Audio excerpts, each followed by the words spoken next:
కొంతమంది పక్షులు తినిన తర్వాత చిన్న చిన్న రాళ్లు ఎందుకు మింగుతాయి? అసలు విషయం ఏమిటంటే పక్షులకు పపళ్ళు ఉండవు. కాబట్టి అల్లాహ్ వారికి ఒక అద్భుతమైన వ్యవస్థనిచ్చాడు. అది పళ్ళ పనిచేస్తుంది. ఆ రాళ్లు పక్షుల కడుపులోని ప్రత్యేక భాగం గిజార్డ్లో చేరుతాయి. అక్కడ ఆ రాళ్లు ఆహారాన్ని మరియు ఎముకలను రుద్దుతూ చూర్ణం చేస్తాయి. దాంతో ఆహారం సులభంగా జీర్ణమవుతుంది. శాస్త్రం దీన్ని గ్యాస్ట్రోలిత్స్ అని పిలుస్తుంది. పరిశోధనలు చెబుతున్నాయి, పక్షులు తమ ఆహారాన్ని జీర్ణం చేయడానికి ఈ రాళ్లపైనే ఆధారపడతాయి. ఖురాన్ చెబుతోంది, అల్లాహ్ ప్రతి వస్తువును సృష్టించి దానికి ఒక నిర్దిష్ట పరిమాణం వ్యవస్థ నిర్ణయించాడు. సూరత్ అల్ ఫుర్ఖాన్ 25 ఆయత్ రూ.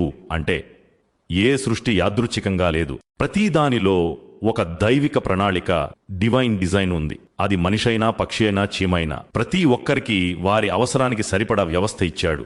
చూడండి, ఎక్కడ పళ్ళు లేవో అక్కడ రాళ్లనే పళ్ళుగా మార్చేశాడు. పాత రాళ్లు కరిగిపోతే పక్షులు వాటిని బయటకు వదిలి కొత్త రాళ్లు మింగేస్తాయి. ఇది యాదృచ్ఛికం కాదు.